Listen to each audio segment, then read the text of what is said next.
बिस्मिल्लाहिर्रहमानिर्रहीम। स्टार्ट करते हैं गायरन के चैप्टर 57 की पार्ट 1 की वीडियो को। इंट्रोडक्टरी पैराग्राफ में ये बात कर रहे हैं कि एक तो सेरिब्रल कॉर्टेक्स है ना, जो कि हमारी मसल कॉन्ट्रैक्शंस को स्टिमुलेट कर रहा होता है। उसके अलावा हमारे ब्रेन के कुछ और स्ट्रक्चर्स भी होते हैं जो प्रॉपर मोटर फंक्शनिंग के लिए रिक्वायर्ड होते हैं, जैसे कि सेरिबेलम और बेसल गैंग्लिया। इन दो स्ट्रक्चर्स को इंशाल्लाह इस चैप्टर में डिटेल से पढ़ रहे होंगे। अच्छा, ये सेरिबेलम और बेसल गैंग्लिया बजाते खुद कोई कॉन्ट्रैक्शन नहीं करवाते, लेकिन ये कॉन्ट्रैक्शन में हेल्प जरूर करते हैं। बजाते खुद कोई मोटर फंक्शन नहीं करवा रहे, लेकिन जो मोटर फंक्शन होते हैं उसमें ये हेल्प जरूर करवा रहे होते हैं। ठीक है, तो सेरिबेलम के बारे में तो मैंने पहले भी कहा है ना कि ये समझ लो आईएसआई होती है। तो जिस तरह आईएसआई बजाते खुद जंग नहीं लड़ रही होती, ठीक है, टैंक्स में या जेट्स में आईएसआई के लोग नहीं होते, लेकिन आईएसआई के जो एजेंट्स होते हैं वो जंग के लिए बहुत अहम होते हैं, क्योंकि वो आर्मी को इन्फॉर्मेशन देते रहते हैं कि भाई अब फलाने जगह हमला करो या इस वक्त हमला करना चाहिए नहीं करना चाहिए। तो बजाते खुद काम नहीं कर रहे, लेकिन असल काम करने वालों को हेल्प बहुत ज्यादा कर रहे होते हैं कि किस वक्त क्या काम करना है, कितना हमला करना चाहिए, फलाने मैदान में कितने बंदे भेजने चाहिए, ये सारे काम कर रहे होते हैं। तो यहाँ पे भी आप देखते बता रहे cerebellum plays a major role in timing of motor activities, कि जब आप बहुत तेजी से कोई मोटर एक्टिविटीज कर रहे हो तो ये टाइमिंग बता रही होती है कि अब एक मोटर एक्टिविटी कंप्लीट हो गई, अब अगले के सिग्नल भेज दो या अभी ना सिग्नल भेजो। उसके अलावा control the intensity of muscle contractions, कि भाई ये वाला जो मिसाल के तौर पे ब्रेन बहुत ज्यादा सिग्नल भेज रहा था, तो ये सेरिबेलम कहता है कि यार ये हाथ जो है ना ये पहले ही थोड़ा सा बंद हुआ है, थोड़े सिग्नल भेजो गुजारा चल जाएगा, या इस वक्त हाथ बहुत स्ट्रेच हुआ है, प्लीज थोड़ा ज्यादा सिग्नल भेजो, तुम कम सिग्नल भेज रहे हो। तो ये इसी तरह से ना कंट्रोल कर रहा होता है मसल इंटेंसिटीज को। अभी आगे हम डिटेल से देखेंगे किस तरह से कंट्रोल करता है। और वेरी सिमिलरली जो बेसल गैंग्लिया है ये भी हमारी प्लानिंग में और कॉम्प्लेक्स मूवमेंट्स को कंट्रोल करने में रोल प्ले करता है, जैसा कि उन्होंने बताया हुआ है। ये भी रिलेटिव इंटेंसिटीज को ठीक करने के मतलब मुख्तलिफ मूवमेंट्स हैं उनकी इंटेंसिटी को कंट्रोल करेगा, डायरेक्शन ऑफ मूवमेंट्स को कंट्रोल करेगा। वेरी सिमिलरली जब सक्सेसिवली काफी सारे इवेंट्स हो रहे हो तो उनकी सीक्वेंसिंग में कि भाई टाइपिंग करनी है तो पहले ये वाली उंगली मूव करो फिर ये वाली उंगली मूव करो, इन सीक्वेंसिंग वगैरह में रोल प्ले कर रहा होता है। ऑलराइट, अब हम डिटेल से सेरिबेलम को डिस्कस करते हैं। सेरिबेलम को हम साइलेंट एरिया भी कहते हैं। हो गई ना फिर आईएसआई वाली बात, यानी चुपचाप काम करते हुए नजर नहीं आता। अच्छा, हम साइलेंट एरिया बेसिकली क्यों कह रहे हैं? वो कहते हैं कि यार अगर हम सेरिबेलम को एक्साइट करें ना तो हम देखते हैं कोई मसल की कॉन्ट्रैक्शन वगैरह नहीं होती। सेरिबेलम को हमने करंट दिया तो हमने देखा कोई मसल की कॉन्ट्रैक्शन वगैरह नहीं हुई। लेकिन अगर सेरिबेलम ना हो तो बॉडी की बहुत सी एक्टिविटीज होती हैं वो खराब होना शुरू हो जाती हैं। तो यानी कि ये जिस तरह आईएसआई बजाते खुद कोई जंग नहीं लड़ती, लेकिन अगर आईएसआई ना हो तो फौज भी उतनी अच्छी जंग नहीं लड़ सकेगी। समझो की बात? अच्छा, अगर आप आईएसआई को निकाल दें तो ऐसा तो नहीं है ना कि फौजी टैंक खत्म हो जाएंगे या टैंक वो लड़ नहीं सकेंगे। भाई सब कुछ है लेकिन उतने अच्छे से काम नहीं कर रहा। तो वेरी सिमिलरली अगर सेरिबेलम को निकाल दें तो किसी मसल का पैरालिसिस नहीं होता, लेकिन उतनी अच्छी कोऑर्डिनेशन नहीं रह जाती। ऑलराइट जी, फिर आगे देखते हैं जनाबे वाली वो यही बात कर रहे हैं कि ये जब खासतौर पे हम तेज तेज एक्टिविटीज़ कर रहे होते हैं ना, आप पियानो प्ले कर रहे हैं, टाइपिंग कर रहे हैं, रनिंग कर रहे हैं, कुछ इस तरह की एक्टिविटी कर रहे हैं, तो उसमें ये सेरिबेलम सीक्वेंस कर रहा होता है और मॉनिटर कर रहा होता है मोटर एक्टिविटीज़ को कि भाई क्या काम किस तरह से हो रहा है, और फिर जैसे जैसे अगर रिक्वायर्ड हो तो करेक्टिव एडजस्टमेंट्स करता रहता है कि यार इस वक्त आपने हाथ को खुद ही फ्लेक्स कर दिया है तो हल्का सा थोड़ा कम फ्लेक्स करो। ये सारा हर वक्त मॉनिटर कर रहा होता है। अच्छा, किस तरह से करता है ये चीज़ हम बड़ी इंटरेस्टिंग किस्म की बातें हैं। बेसिकली हम पहले एक बात पढ़ चुके हुए हैं कि ये मिसाल के तौर पे ये समझ लो कि ब्रेन है, ये इसकी एंटीरियर साइड है, ये इसकी पोस्टीरियर साइड है, यहाँ पे हमारे पास सेरिबेलम मौजूद होता है, ये ब्रेन स्टेम है, मिड ब्रेन, पॉन्स, मिडल ऑब्लिगोंटा मैंने से बनाया हुआ है। अच्छा, ये समझ लो हमारे पास सेंट्रल गायरस है, सामने इसके कौन सा आ गया प्री सेंट्रल, सॉरी ये सेंट्रल सर्कस है, सामने आ गया प्री सेंट्रल गायरस और पीछे आ गया पोस्ट सेंट्रल गायरस। अब एक बात आपको याद होगी कि हमने कहा था कि जब प्लानिंग ऑफ मूवमेंट्स, यहाँ पे फ्रंटल लोब में हमारे पास प्लानिंग ऑफ मूवमेंट्स कर रहा होता है मोटर कॉर्टेक्स। अब जब motor cortex planning of movements कर रहा होता है ना तो वो साथ साथ सेरिबेलम को भी बताता रहता है कि भाई आजकल मैं ये वाले काम प्लान कर रहा हूँ। सही होगी बात? जो मोटर इन्फॉर्मेशन जानी होती है वो भी थोड़ी थोड़ी सेरिबेलम को बताती है कि भाई आजकल हम ये वाली इन्फॉर्मेशन भेज रहे हैं। ना सिर्फ ये, बल्कि सेरिबेलम पूरी बॉडी से भी सिग्नल्स रिसीव करता रहता है ताकि इसको सेंसरी पता चलता रहे कि इस वक्त कौन सा मसल कितना कॉन्ट्रैक्टेड है, किस मसल की लेंथ कितनी इंक्रीज की हुई है, किस मसल की टेंशन ज़्यादा हुई है या टेंशन कम हुई हुई है, टांग की पोजीशनिंग क्या है, सारी इंफॉर्मेशन यहाँ से भी जमा करके रखता है। सही के बाद तो अब जो सिग्नल्स आप मिसाल, अब हम हैंड की एग्जांपल लेते हैं, जो सिग्नल्स हैंड की कॉन्ट्रैक्शन के लिए जाने हैं वो सिग्नल्स भी इसके पास आते हैं, और हैंड की जो इस वक्त मौजूदा हालत है वो हालत भी इसको पता चलती है। ये उन दोनों को कंपेयर करता है और कंपेयर करके ब्रेन को बताता है कि यार जो तुम सिग्नल भेज रहे हो वो इस वक्त मुनासिब है भेजना या मुनासिब नहीं है। अगर मुनासिब नहीं है तो किस तरह चेंज कर लो। समझ आ रही है बात की?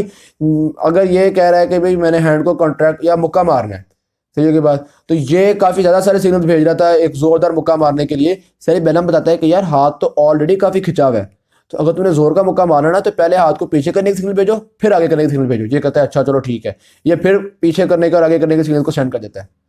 तो ये जो सेरिबेलम होता है ये एक तरह से सेंसरी इंफॉर्मेशन ले रहा है, दूसरी तरफ से जो सिग्नल अभी हमने भेजने हैं वो सिग्नल सेरिब्रम इसको बता रहा है और कोऑर्डिनेट कर रहा है कि हाँ भाई ठीक है, यानी कि कह लो इससे मशवरा करते हैं। हुआ ना फिर आगे से ही। तो यही वाली बात वो यहाँ पे कर रहे हैं कि कंपेयर सेंसरी इन्फॉर्मेशन भी रिसीव कर रहा होता है और मोटर इन्फॉर्मेशन भी रिसीव कर रहा होता है, और फिर उन इन्फॉर्मेशन को कंपेयर कर रहा होता है। कंपेयर करके ये करेक्टिव सिग्नल्स भेजता है कि भाई तुम्हें इस तरह से अपने सिग्नल्स को चेंज करना चाहिए, ये वाली इस वक्त थोड़ी गड़बड़ चल रही है। डानो की बात। वेरी सिमिलरली अगर आपने सीक्वेंशियल मूवमेंट्स करनी होती है जिसमें जैसे कि टाइपिंग कर रहे हैं तो उसमें बहुत तेजी से मूवमेंट्स हो रही होती हैं, तो ये सेरिबेलम जो है ना इसको बड़ा तेज होता है। ये बताता है कि भाई अभी मिसाल के तौर पर मैं टाइपिंग कर रहा हूँ, मेरी उंगली जा रही है ए प्रेस करने के लिए। अब सेरिबेलम इसको कह देता है कि भाई ए तो तुझे प्रेस होने वाला है, तुम अगला प्रेस करने के लिए ना अगले सिग्नल भेज दो। तो ये पी प्रेस करने के लिए अगले सिग्नल फिंगर तक पहुंच गए। तो ये कह लो कि फ्रैक्शन ऑफ अ सेकंड पहले इसको बताया था कि भाई इस वक्त ये मूवमेंट होने वाली है, अगली मूवमेंट सोच लो क्या करानी है। समझ आई बात की कि बजाय इसके कि जिस वक्त वो पूरा ए हो जाए हमारे ब्रेन तक सिग्नल पहुंचे कि भाई ए दबा दिया हमने, फिर ब्रेन सोचे अच्छा पी दबाना चाहिए और फिर ब्रेन पी दबाने के लिए अगली उंगली को स्टिमुलस देते। तो ये पहले ही काम ये पहले ही बताया था कि यार ए दबने वाला है, तुम सोच लो तुमने अगला काम क्या करवाना है। तो सीक्वेंशियल मूवमेंट्स में खासतौर जो फास्ट मूवमेंट इनमें रोल प्ले कर रहा है ये। ऑलराइट।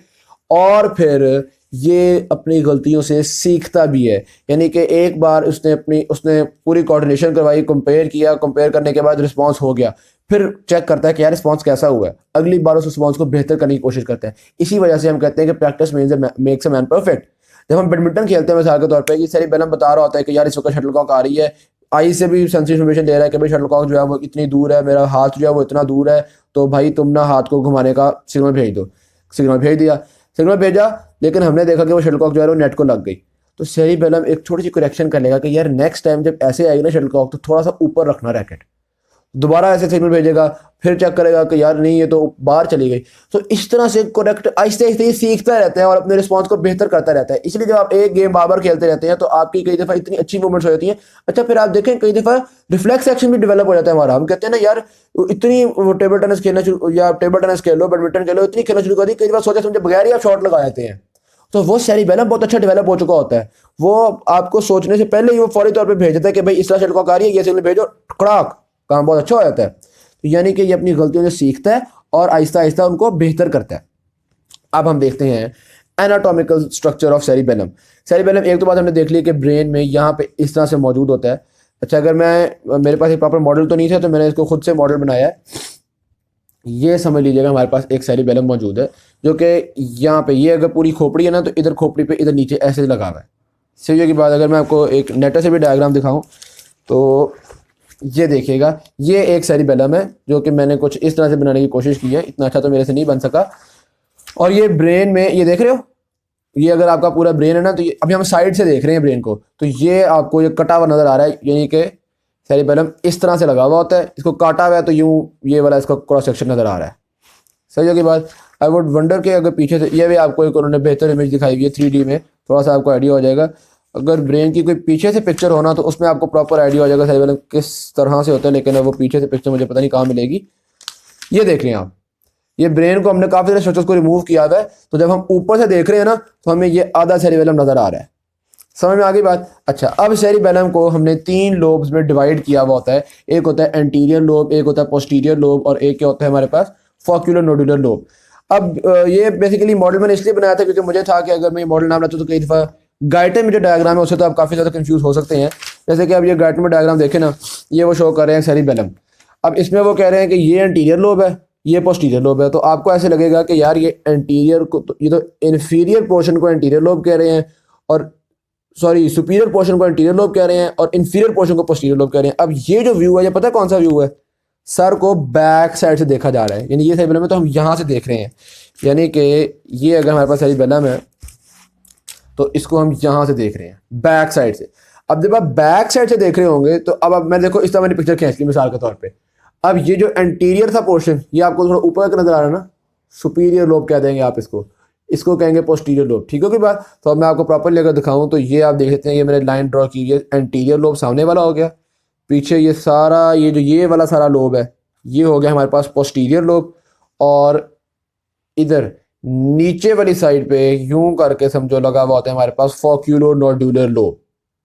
सही होगी बात। तो ये हो गया हमारे पास एंटीरियर लोब सामने वाला, ये पीछे वाला सारा हो गया पोस्टीरियर लोब, और ये हो गया हमारे पास फॉक्यूलो नोड्यूलर लोब, इंफीरियर साइड पे लगा होता है फॉक्यूलो नोड्यूलर लोब। तो जब हम इस तरह का व्यू देख रहे हैं तो यही उन्होंने शो किया हुआ है, ये वाले पोर्शन को उन्होंने लेबल किया हुआ है एंटीरियर लोब, ये देख लें जो उन्होंने कहा है ये हो गया एंटीरियर लोब। फिर ये वाला पोर्शन हो गया पोस्टीरियर लोब, और ये नीचे से नजर आया हमारे पास फॉक्यूलो नोड्यूलर लोब। सही होगी बात। ये मैंने थोड़ा सा ज़्यादा फिड्डा बनाया है, थोड़ा सा इस तरह करके होता है ये। सही की बात। तो अब थोड़ी सी डायग्राम इसके ज़्यादा क्लोज हो गई हुई है, अभी भी एंटीरियर लोब पोस्टीरियर फॉक्यूलो लोब। अच्छा, इस पर थ्रू आउट इस तरह से लाइंस लगी हुई होती हैं।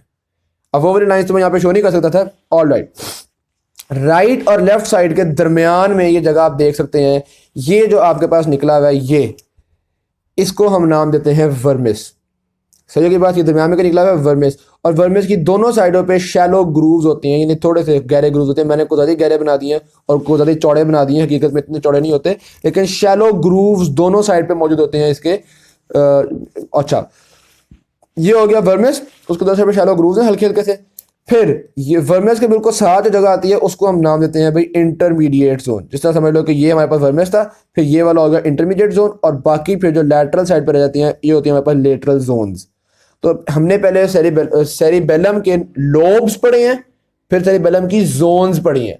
लोब्स क्या थे? एंटीरियर लोब, पोस्टीरियर लोब और फॉक्यूलो नोड्यूलर लोब।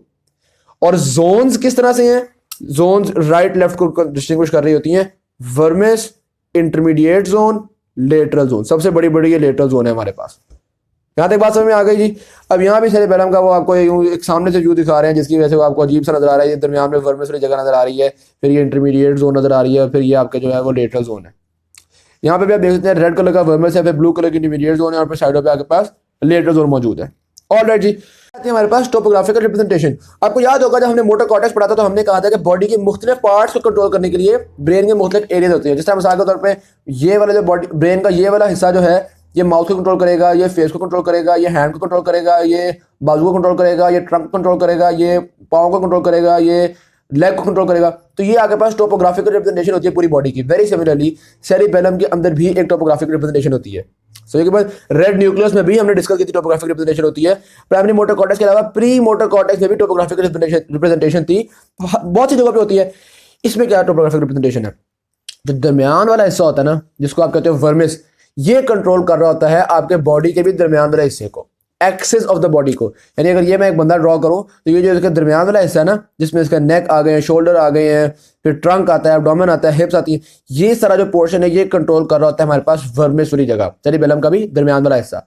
और जो आपके लिम्स के बाजुओं का अगला हिस्सा आ गया, टांगों का अगला हिस्सा आ गया, या हेड आ गया, ये चीजें कंट्रोल कर रहा होता है हमारा इंटरमीडिएट जोन। सही है बात। तो जो आपका वर्मिस है वो क्या कंट्रोल कर रहा है? पोर्शन ऑफ द बॉडी, और बाकी जो इंटरमीडिएट जोन है वो कंट्रोल कर रहा होता है लिम्स और फेशियल रीजन्स को। और ये आप देखो ना, मिसाल के तौर पे अब मैं कंसिडर करता हूँ, ये हमारे सेरिबेलम का वो हिस्सा है जिसने आपके हैंड को कंट्रोल करना है, राइट साइड के हैंड को कंट्रोल करना है। सही के बाद तो ये वाला हिस्सा राइट साइड के हैंड से सेंसरी इन्फॉर्मेशन भी ले रहा होगा। और वेरी सिमिलरली मोटर कॉर्टेक्स का जो हिस्सा राइट हैंड को कंट्रोल करता है, उससे पूछ रहा होगा कि यार आजकल राइट हैंड के लिए क्या इन्फॉर्मेशन भेज रहे हो तुम। सही होगी बात। और फिर उसके हिसाब से ये प्रॉपर एनालाइज करेगा कि यार हैंड की पोजीशन ये है, ये मतलब मोटर कॉर्टेक्स कुछ और सिग्नल भेजना चाह रहा है, तो प्रॉपर ये एनालाइज करेगा, कंपेयर करेगा सिग्नल्स को, और कंपेयर करके फिर मोटर कॉर्टेक्स को बताएगा कि भाई राइट हैंड को तुम प्लीज इस तरह से मूव करवाओ। और रेड न्यूक्लियस को भी बता देगा। रेड न्यूक्लियस का भी वो हिस्सा जो कि राइट हैंड को कंट्रोल करता है ना, उसको बताएगा भाई राइट हैंड के लिए आजकल ये वाले सिग्नल भेजे जा रहे हैं। रेटिकुलर फॉर्मेशन का वो हिस्सा जो कि राइट हैंड को कंट्रोल करता है ना, तो यानी कि सारे ब्रेन में जो हिस्से राइट हैंड को कंट्रोल कर रहे हैं ना, उसके साथ इसने कम्युनिकेट किया हुआ है। सही होगी बात। तो ये वाला जो सेरिबेलम का हिस्सा है ये सिर्फ राइट हैंड के लिए ही है, राइट हैंड से ही सेंसरी इन्फॉर्मेशन लेता है, राइट हैंड से ही मोटर इन्फॉर्मेशन लेता है, और राइट हैंड की ही इन्फॉर्मेशन को कोऑर्डिनेट कर रहा होता है, और ये सारा कुछ कर रहा होता है। डन हो के बाद अच्छा, अगर आप नोट करें तो हमने कहा है कि वर्मिस में और इंटरमीडिएट जोन में इनमें तो टोपोग्राफिक रिप्रेजेंटेशन है, जबकि जो लेटरल जोन्स हैं जो कि सबसे बड़ी बड़ी जोन होती हैं, उनकी कोई ऐसे हमने टोपोग्राफिक रिप्रेजेंटेशन डिस्कस नहीं की। तो वो वाकई टोपोग्राफिक रिप्रेजेंटेशन नहीं होती, वो किसी बॉडी के पर्टिकुलर पार्ट को कंट्रोल नहीं कर रहे होते, वो एक प्लानिंग में रोल प्ले कर रहे होते हैं। किस तरह से? आपको याद होगा जब हमने पढ़ा था pre motor area, chapter number 56 के अंदर हमने प्री मोटर एरिया डिस्कस किया था। प्री मोटर एरिया का हमने कहा था जो एंटीरियर रीजन होता है वो हमारे पास मोटर इमेज बनाने में रोल प्ले करता है। ठीक है, ये एंटीरियर रीजन मोटर इमेज बनाता है और सोचता है कि इस वक्त क्या कॉन्ट्रैक्शन करवानी चाहिए है, बॉडी की क्या पोजीशनिंग होनी चाहिए। ठीक, तो बाकी का ये प्री मोटर एरिया का ये वाला एरिया हो गया या जो फ्रंटल कॉर्टेक्स हो गया, ये वो हिस्से हैं जो कि प्लान कर रहे होते हैं कि अच्छा यार हम ये मूवमेंट करवाते हैं, फिर ये मूवमेंट करवाते हैं, फिर ये मूवमेंट करवाते हैं। ये जो इसका प्लानिंग वाला हिस्सा है ना, ये सेरिबेलम के लेटरल जोन से मशवरा करता है कि यार तुम भी बताओ, तुम भी प्लानिंग के उस्ताद हो, तुम बताओ क्या करना चाहिए। सही होगी बात। तो सेरिबेलम का जो इंटरमीडिएट जो वर्मिस और इंटरमीडिएट जोन है वो बॉडी के मुख्तलिफ पर्टिकुलर पार्ट्स को कंट्रोल करने में रोल प्ले कर रही है, और वो पर्टिकुलर पार्ट्स वाले ही जगहों से ब्रेन के भी कोऑर्डिनेट कर रही होगी, जबकि जो लेटरल जोन है वो प्लानिंग में और टाइमिंग में इन चीज़ों में रोल प्ले कर रही होती हैं, और वो ब्रेन के भी उन्हीं जगहों से राब्ते में होती हैं जो प्लानिंग वाली जगह होती हैं। सही होगी ना बात। तो प्लानिंग डिपार्टमेंट से कॉल करेगा, हैंड वाला डिपार्टमेंट से कॉल करेगा। तो ये इस तरह के आपके पास सूरत हाल हो गई है। उसके अलावा बता रहे हैं कि ये जो हमारे पास कनेक्टिविटी है ये फिर बहुत हेल्पफुल होती है हमारे पास रैपिड सीक्वेंशियल मस्कुलर एक्टिविटीज़ के लिए, कि ये आप इसमें डिस्कस कर लेते हैं कि यार हमने ये मूवमेंट करवानी है, उसके बाद ये मूवमेंट करवाएंगे, हाँ ठीक है। ये पूछता है कि यार मैं ना भी ये मूवमेंट 2-4 मुक्के मारने का सोच रहा हूँ। ये बताता है कि यार बॉडी की जो पोजीशन है, बॉडी से इन्फॉर्मेशन लेता है, ISI जो है इन्फॉर्मेशन लेती है, अच्छा बॉडी ने मुक्के मारने हैं तो बताती है कि यार 2 सेकंड रुक जाओ, अभी थोड़ा सा ना पाँव में जख्म लगा हुआ है, अभी एक दफ़ा पाँव सही जगह पे रख लूँ, मैं फिर करवाता हूँ। फिर पूछता है पाँव सही जगह पे रख लिया, हाँ जी, कहता लो भाई ठीक है, तुम 2 मुक्कों की सिग्नल भेज दो इसमें। तो यहाँ पे तो मशवरा कर रहे होते हैं। सही के बाद जिनमें से ये हमारे पास सेरिबेलम है जो कि ISI है। अब देख रहे हैं हम neuronal circuits of the cerebellum. Cerebellum में एक तो आपको बात पता चल गई हुई है कि ऐसे काफ़ी सारे फोल्ड से बने हुए होते हैं, या आपके लोग ग्रूव से बने हुए होते हैं, जिनको हम नाम देते हैं फोलियम। और इन फोलियम में थोड़ा सा डीप आप देखेंगे तो क्या होगा, प्रॉपर न्यूक्लियाई वगैरह मौजूद होंगे, जो कि डीप सेरिबेलर न्यूक्लियाई होंगे, जो कि इन्फॉर्मेशन को कोऑर्डिनेट वगैरह कर रहे होंगे। अच्छा ये वाला जो डायग्राम है ना, ये कह लो कि हमने सेरिबेलम को साइड से देख के क्रॉस सेक्शन लिया हुआ, तो हमें ये डायग्राम नजर आ रही है। तो ये जो है आपको साइड से नजर आ रही है फोलियम है, और अंदर फिर डीप आपके पास न्यूक्लियाई वगैरह मौजूद होंगे। ऑलराइट, अब होता बेसिकली क्या है, तो देखते हैं efferent pathways from other parts of the brain, यानी ब्रेन के किस किस हिस्से से सेरिबेलम के पास इंफॉर्मेशन आ रही है। अब हमें असल ISI का अंदाजा होगा। अब असल में आपको सेरिबेलम की जो उस्तादी है ना, उसका आज पता चलने लगा है। सबसे पहले देखिएगा जी, कॉर्टिकोपोंटो सेरिबेलर पाथवे सबसे ज़्यादा इंपॉर्टेंट है और सबसे ज़्यादा एक्सटेंसिव है। कॉर्टेक्स से जो इन्फॉर्मेशन भेजनी होती है वो पॉन्स के जो न्यूक्लिया होते हैं, जिनको पोंटाइल न्यूक्लिया कहते हैं, वहां तक जाती है। और पोंटाइल न्यूक्लिया सारे जासूसी के सेरिबेलम को बताते हैं कि आजकल तो भाई ये कुछ चल रहा है। सही होगी बात। अब आपको याद होगा हमने यहाँ भी डिस्कस किया था कि मोटर कॉर्टेक्स से इन्फॉर्मेशन कहाँ कहाँ जाती है। तो उसमें हमने कहा था मोटर कॉर्टेक्स से रेटिकुलो स्पाइनल ट्रैक, लेकिन रेटिकुलो सेरिबेलर ट्रैक भी होता है, यानी रेटिकुलर न्यूक्लिया भी सेरिबेलम को जासूसी करके दे रहे थे। पोंटाइल न्यूक्लिया हमने कहा था सेरिबेलम को जासूसी करके दे रहे थे। इसी तरह ओलिगो सेरिबेलर फाइबर भी पढ़े थे, हमने कहा था इंफीरियर ओलिवियर न्यूक्लियस भी जो इन्फॉर्मेशन कॉर्टेक्स से रिसीव करता है वो सेरिबेलम को बताया था, जासूसी कर देता है। सही होगी ना बात। तो ये बात हम पहले भी पढ़ चुके हैं, अब थोड़ी सी मजीद डिटेल से पढ़ रहे हैं। तो जैसे कि मैंने आपको बताया, ओलिवो सेरिबेलर ट्रैक्ट यानी इंफीरियर ओलिवियर न्यूक्लियस तक भी जो इन्फॉर्मेशन आती है वो जासूसी करके इसको बताया था कि यार मुझे पता है आजकल ये मिल रही है, तो ये सारा कुछ पता चल गया। रेड न्यूक्लियस के पास जो इन्फॉर्मेशन आ रही थी, इवन रेड न्यूक्लियस बता देगा यार आजकल ना ये वाला सूरत हाल चल रही है। वेस्टिबुलर सेरिबेलर ट्रैक, जो वेस्टिबुलर न्यूक्लिया आए थे, ये भी इन्फॉर्मेशन बता देंगे सेरिबेलम को, भाई पता है आजकल मुझे ये सिग्नल्स मिल रहे हैं। अच्छा चलो ठीक हो गई बात। तो यानी कि बड़ा ज़बरदस्त काम चल रहा है। वेस्टिबुलर ऑपरेटर्स होते हैं ना, वो खास तौर पर सेरिबेलम के वो जो नीचे मौजूद है ना फोक्यूलो-नोडुलर लोब, उसके साथ खास तौर पर रिलेट कर रहा था, क्योंकि फोक्यूलो-नोडुलर लोब आपको पता है डायनामिक इक्विलिब्रियम वगैरह में रोल प्ले कर रहा होता है। अच्छा फिर उसके अलावा रेटिकुलो सेरिबेलर फाइबर थ्योरी की जो रेटिकुलर सब्सटेंस है, ये भी सेरिबेलम को बताता रहता है कि भाई आजकल क्या क्या कुछ हो रहा है। सही।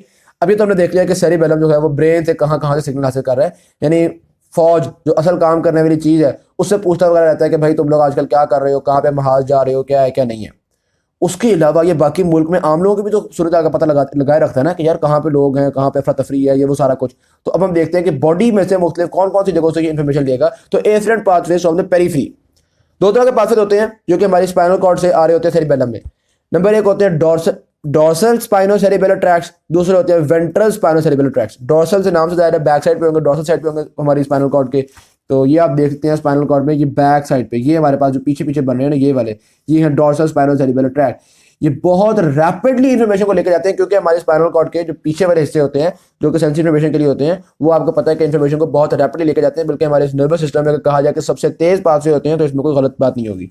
सही की बात। तो एक तो देख लें डॉर्सल पाथवेज, और दूसरे हो गए वेंट्रल स्पाइनोसेरिबेलर ट्रैक्ट, जो कि थोड़े ventral portion of the spinal cord में होते हैं, सामने वाली साइड पे होते हैं।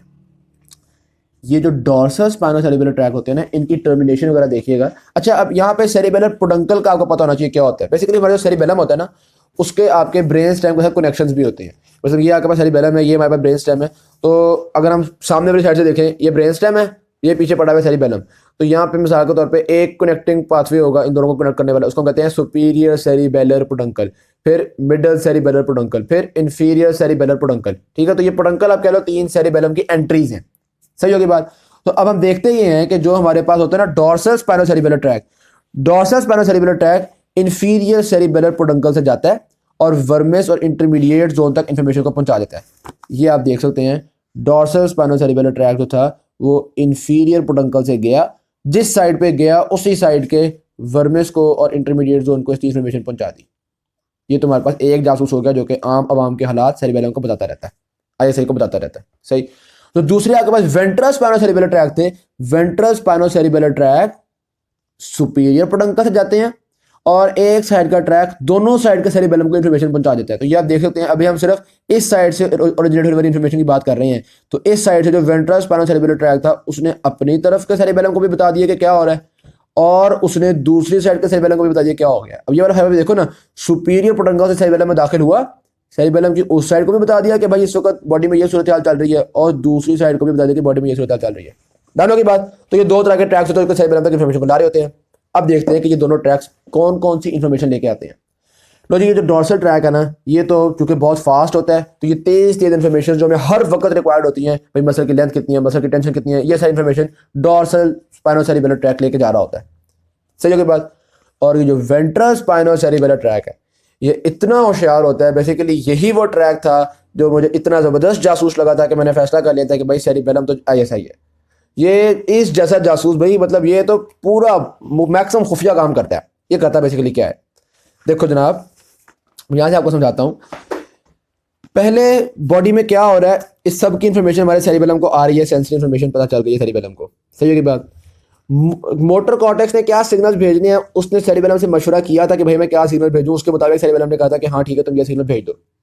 अब जब मशवरे के बाद ये मोटर कॉर्टेक्स अपने सिग्नल सेंड कर देती है ना, तो ये वेंट्रल स्पाइनोसेरिबेलर ट्रैक सेरिबेलम को बताती है कि इसने ये सिग्नल्स भेजे हैं, भाई तुम देख लेना। सेरिबेलम कहते हैं अच्छा इसने मेरी बात नहीं मानी, या मतलब ऐसा तो नहीं है बात नहीं मानी, मतलब डेफिनेट सी बात है कि ये बात मानता है आपका सेरिब्रल कॉर्टेक्स, लेकिन सेरिबेलम मैक्सिमम हद तक अपडेट रहता है कि हर चीज पे, हर खबर पर नजर हो इसकी। सही की बात। सेंसरी इंफॉर्मेशन क्या है, आपके मसल की पोजीशनिंग क्या है, ये इसको पता है।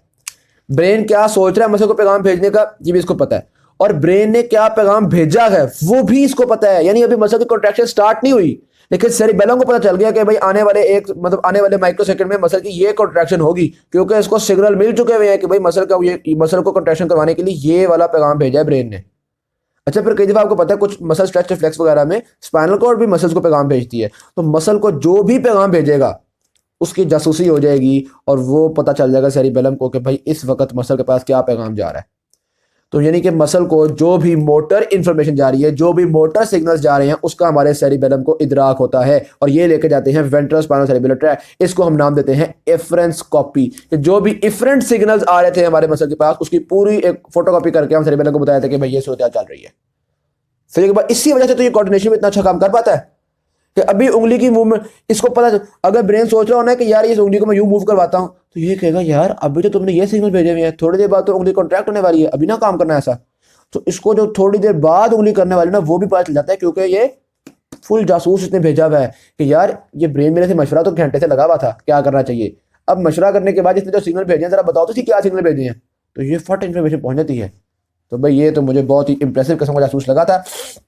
बहरहाल सबसे रैपिड आपने देख लिया कि डोर्सल होता है, उसके अलावा स्पाइनल डोर्सल कॉलम में आ रहे हैं, स्पाइनल रेटिकुलर पाथवे, कोई इसमें ऐसा मुश्किल चीज़ नहीं थी। अच्छा, फिर यहाँ पे कुछ और जासूस बताए हुए हैं भाई। रेटिकुलर फॉर्मेशन ने सारी जो कुछ रेटिकुलर फॉर्मेशन को पता चलता है वो सेरिबेलम को बता देता है। सही होगी बात। बॉडी में जो भी सूरत हाल थी वो हमारे सेरिबेलम को पता चल गई है। सही होगी बात। अब जाहिर सी बात है ये जो रेटिकुलर सब्सटेंस है इसका भी तो कोई ना कोई स्पाइनो रेटिकुलर ट्रैक होगा ना, जो कि इन्फॉर्मेशन रेटिकुलर सब्सटेंस तक लेके आएगा, बॉडी की इन्फॉर्मेशन रेटिकुलर सब्सटेंस तक लेके आएगा। अब आप सेरिबेलम ना इसके साथ भी अपना कनेक्शन बना लेता है।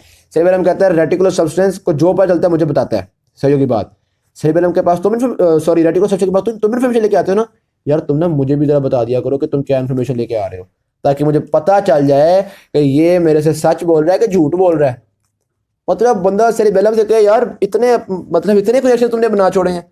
अगर एक हाथ की कॉन्ट्रैक्शन हो रही है तो हाथ की कॉन्ट्रैक्शन पहले तो डायरेक्ट स्पाइनो सेरिबेलर फाइबर्स बता देंगे इसको कि भाई हाथ की कॉन्ट्रैक्शन हो रही है।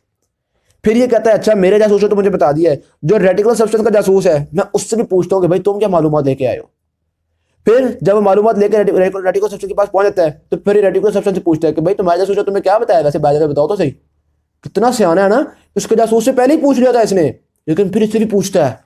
तो मैक्सिमम इंफॉर्मेशन आप देख सकते हो कि ये स्पाइनो रेटिकुलर पाथवे से भी इंफॉर्मेशन लेता है। वेरी सिमिलरली जो स्पाइनो ओलिवरी पाथवे, जो ओलिवरी न्यूक्लिया तक इंफॉर्मेशन को स्पाइनो ओलिवरी पाथवे से भी पूछता है कि यार तुम्हारे ये जो जासूस स्पाइनो ये जो जासूस ओलिवरी न्यूक्लिया के पास इंफॉर्मेशन को ले जा रहा होता है, इस जासूस से पूछता है कि यार मुझे भी बताओ तुम क्या इंफॉर्मेशन लाए ओलिवरी न्यूक्लिया के लिए।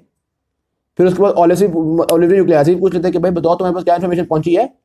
यानी कि कोई मिस्टेक का चांस छोड़ता नहीं है सेरिबेलम मैक्सिमम कोऑर्डिनेशन के लिए, हर जगह से इंफॉर्मेशन गैदर करता है, कौन क्या इंफॉर्मेशन भेज रहा है, किसको क्या इंफॉर्मेशन मिल रही है, क्या मोटर सिग्नल्स जा रहे हैं, मसल की क्या पोजीशन है, हर चीज का सेरिबेलम को पता है। तो यानी कि ये अब देखो सब कॉन्शियस लेवल पे ये काम कर रहा है, हम सोचते भी नहीं है सारी जासूसी करने का, लेकिन सब कॉन्शियस लेवल पे सेरिबेलम इतने जबरदस्त तगड़े किस्म के काम कर रहा होता है। नेक्स्ट हम देखते हैं डीप सेरिबेलर न्यूक्लियाई को। हमारे पास डीप सेरिबेलर न्यूक्लियाई, जरी वजह सेरिबेलम के मैस के अंदर डीप कुछ न्यूक्लियाई मौजूद होते हैं, हर साइड पे 3 न्यूक्लियाई मौजूद होते हैं, यानी 3 राइट पे 3 लेफ्ट पे, ठीक है। लेटरल जोन में न्यूक्लियस मौजूद होता है डेंटेट न्यूक्लियस, इंटरमीडिएट जोन में होता है इंटरपोज न्यूक्लियस, और दरमियान में जो वर्मेस है उसके अंदर न्यूक्लियस होता है फास्टिजियल न्यूक्लियस। सही होगी बात। अच्छा ये जो न्यूक्लियाई है इनके पास 2 तरह की इन्फॉर्मेशन आ रही होती है, एक तो आपके ब्रेन से सेरिब्रल कॉर्टेक्स से इन्फॉर्मेशन आ रही होती है, और दूसरी मुख्तलिफ सेंसरी इन्फॉर्मेशन जो कि हम बॉडी से जमा कर रहे हैं और इधर से जमा कर रहे हैं। सही है कि वैसे हमारे सेरिबेलम में जो भी इन्फॉर्मेशन आती है ना उसको समझ लो 2 पार्ट्स में इन्फॉर्मेशन डिवाइड हो जाती है। एक तो इन्फॉर्मेशन डायरेक्टली आके न्यूक्लिया के पास पहुंच जाती है, मिसाल के तौर पर समझ लो ये हमारे पास सेरिबेलम है, सेरिबेलम के अंदर ये हमारे पास न्यूक्लिया मौजूद है। सही होगी बात। और ये बाहर वाली साइड पर सेरिबेलम का कॉर्टेक्स है। अब आपके पास जो भी इन्फॉर्मेशन आ रही है ना, तो ये आई कोई भी सेंसरी इन्फॉर्मेशन, ये सेंसरी इन्फॉर्मेशन एक तो इस न्यूक्लियाई को जाके एक्साइट कर देगी, सही है, और दूसरा जाके कॉर्टेक्स में चली जाएगी। इस कॉर्टेक्स की तरफ से इनहिबिटरी सिग्नल्स आएंगे इस न्यूक्लियाई की तरफ। तो होता बेसिकली क्या है, जब भी कोई इन्फॉर्मेशन आती है, इन्फॉर्मेशन पहले इस न्यूक्लियाई को स्टिमुलेट करती है, सही होगी बात, और फिर उसी की इन्फॉर्मेशन से कॉर्टेक्स जो है वो उसको इनहिबिट कर देती है। यानी समझ लो बस एक हल्का सा स्टिमुलस मिला और फिर वो स्टिमुलस खत्म हो गया। सही होगी बात। क्योंकि अगर मैं आपको यहाँ पे शो करूँ, ये पहले एक सिग्नल को लेके आया और साथ ही इनहिबिटरी यानी कि कॉर्टेक्स को स्टिमुलेट कर दिया, कॉर्टेक्स ने साथ ही इस सिग्नल को बंद कर दिया। तो समझ लो जब भी कोई सिग्नल हमारे सेरिबेलम में आता है वो अचानक आकर न्यूक्लिया को स्टिमुलेट करता है और कॉर्टेक्स को स्टिमुलेट करता है, जिसकी वजह से ये फिर इनहिबिट हो जाता है। ऑलराइट, ये बात समझ में आ गई। अब हम देखते हैं मुख्तलिफ न्यूक्लियाई से मुख्तलिफ जोन से किस तरह की चीज़ें निकल रही है हमारे पास। सबसे पहले आता है हमारे पास ये जो वर्मेस था। वर्मेस हमें याद होगा कि बॉडी की दरमियान वाली जगह को कंट्रोल कर रहे थे। तो ये दरमियान वाली जगह के जो मसल्स हैं वो आमतौर पर आपको पता है पोस्चर वगैरह में रोल प्ले कर रहे होते हैं, एंटी ग्रेविटी मसल्स होते हैं। तो पोस्चर में इक्विलिब्रियम में बहुत अहम रोल है आपके वर्मेस का। वर्मेस से जो इन्फॉर्मेशन निकलनी होती है वो वर्मेस का जो न्यूक्लिया है फास्टिजियल न्यूक्लिया से होता है, वह मेडुलरी और पोंटाइन रीजन्स तक पहुंचता है। यानी कि मेडुला और पोंटाइन इन चीज़ों तक बस पहुंच गया, और ये वेस्टिबुलर अपरेटस के खास एसोसिएशन में होता है ताकि बॉडी के इक्विलिब्रियम को मेंटेन किया जा सके। फिर आती है हमारे पास इंटरमीडिएट जोन। इससे निकलने वाली जो इन्फॉर्मेशन है वो सबसे ज़्यादा लंबा चक्कर काटेगी। इंटरमीडिएट जोन में आपको याद होगा टोपोग्राफिकल रिप्रेजेंटेशन है मुख्तलिफ लिम्स वगैरह की, सही है की बात। तो यहाँ से जो इन्फॉर्मेशन निकलती है वो जाती है इंटरमीडिएट जोन के न्यूक्लियस। सबसे पहले तो कौन सा न्यूक्लियस है, इंटरपोज न्यूक्लियस। फिर इंटरपोज न्यूक्लियस से होते हुए वो थैलेमस के वेंट्रोबेसल और वेंट्रोलेटरल न्यूक्लियस में जाएगी, सॉरी वेंट्रोलेटरल और वेंट्रो एंटीरियर न्यूक्लिया में जाएगी। फिर उन न्यूक्लियस से ऊपर वो ब्रेन तक पहुंच जाएगी, सेरिबेलम तक, सेरिब्रम तक, ठीक है। जब हमने उसको पूरा देख लिया, सेरिब्रल कॉर्टेक्स ने उसको मॉड्यूलेट कर लिया, फिर आगे इन्फॉर्मेशन भेजेगी दोबारा थैलेमस के मिडलाइन स्ट्रक्चर्स। आपको पता है यूं अगर थैलेमस होते तो उसके अंदर यूं वाई शेप तो मिडलाइन स्ट्रक्चर भी मौजूद होते हैं। इन मिडलाइन स्ट्रक्चर से होते हुए ये आगे जाएगी इन्फॉर्मेशन बेसल गैंग्लिया में, और फिर ये रेड न्यूक्लियस में और रेटिकुलर फॉर्मेशन में, इन सारी जगह पर पहुंच जाएगी। ओके होगी बात। ऑलराइट, फिर ये 2 तरह के हमने देख लिए इसमें से निकलने वाले पाथवेज। जो सेरिबेलम से निकलने वाले पाथवे उनको हम इफरेंट पाथवेज भी कहते हैं, सही होगी बात। तीसरा पाथवे होगा हमारा जो कि निकलने का लेटरल जोन में से। तो जो लेटरल जोन में से पाथवे मतलब लेटरल जो सिग्नल्स निकलते हैं वो लेटरल जोन के न्यूक्लियस यानी कि डेंटेट न्यूक्लियस के पास जाते हैं। डेंटेट न्यूक्लियस से फिर वो थैलेमस के वेंट्रोलेटरल और वेंट्रो एंटीरियर न्यूक्लिया के पास जाते हैं, और फिर वहां से सेरिब्रल कॉर्टेक्स में अल्टीमेटली चले जाते हैं। इसका ताल्लुक बस सेरिब्रल कॉर्टेक्स तक ही है।